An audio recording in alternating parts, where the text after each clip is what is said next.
video we are going to see about the pointers, and to learn the pointers I might have to make the several other videos as well. So this will be just an introductory video to learn the pointers and to start with the pointers. And pointers use is generally been required if you are learning the C and the C++. So I will try to simplify all your doubts regarding the pointers. So let's start this video. So first understand what exactly the pointers. We already know about the variable. Suppose I have declared this variable a is equals to 10. This is basically the data type which shows that it is of the type integer, and this is just a placeholder to store the value 10 in this. So how it is happening internally is that in the computer memory is being allocated to the a, and the value stored in the a is 10, and the address which is being allocated to the particular variable, suppose let's say it is 100. So any variable which is stored in the memory has a particular address to actually reach to that particular value. So every variable needs to have an address. We can make use of this address by using the pointers. So what pointers are? So pointers are also the variables which is used to store the address of the variable. As simple as that. In variables we used to store the value, but in pointers we used to store the address of the variable. Suppose we wanted to store the address of the variable a, so we can store in the point. How we declare the pointer? So we declare the pointer by using the symbol called asterisk, and we have the data type of integer, which means it is storing the address of the variable of type integer. If I am declaring this pointer variable b is equals to ampersand of a, so here it is coming another operator which is the ampersand. What does it? So it is giving me the address of the variable a. What is the address of a? Which is 1000, and 1000 is being stored in the pointer b. So yeah, so this is the variable b which is the placeholder. Suppose it has been created at the address 2000, which is like random. It needs to store the value of 1000. So this is the pointer. So we can say that it is pointing this particular address, or eventually we can say this pointer variable pointed to that variable a.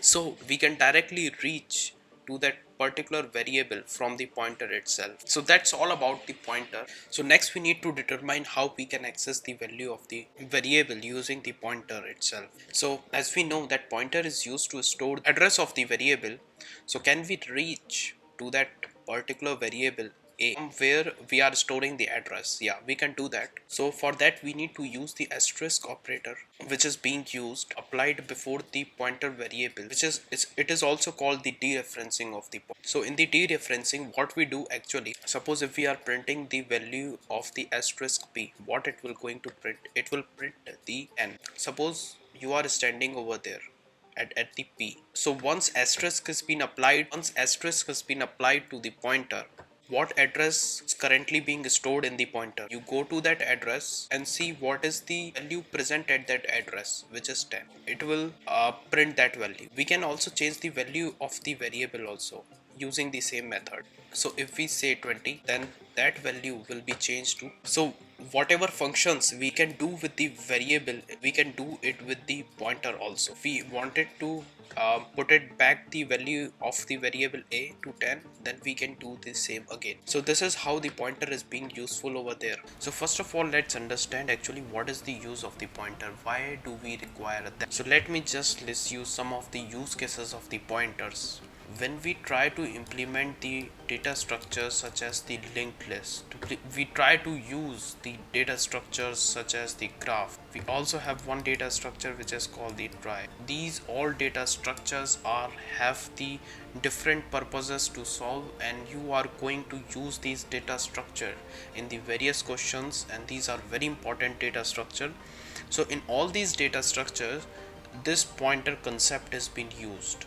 So you need to get familiar with these pointers, and it is very important to understand about the pointers. This is just a one use case. Second use case, so when we do the dynamic memory allocation, we will learn the dynamic memory allocation in the later video. Understand that we have the heap memory section in the computer where we create the memory in the runtime. What happens when we actually write the code, the memory is being allocated at the compile time. There might be the certain cases where we do not know previously that how much memory is being required before running the code. Might need the memory at the runtime. We require the memory. For that we used to create the memory in the heap section. You might say that what is the problem in creating the memory in the heap section? We can create the memory, we can store the data, but we can not have the placeholder like we used to have in the stack section of the memory or in the other section. What it will do, whenever we create any memory and store our data, it will just provide us the address of that particular memory. Suppose we need to store the data of 200 and it has been suppose stored at the address of 1000, so it will just provide us the address. We need to store the address somewhere to get access to that particular variable which has the value of 200. So in this case we can make use of the pointer to store that address and then can reach and can edit that value of 200 and then can use this value on our own choice. So these are the particular two use cases and which are very important. There might be the other use cases that I will try to list an introductory video on the part 1. So let's end this video. In the next video we are going to see the different properties of this pointer variable. Till then, bye bye.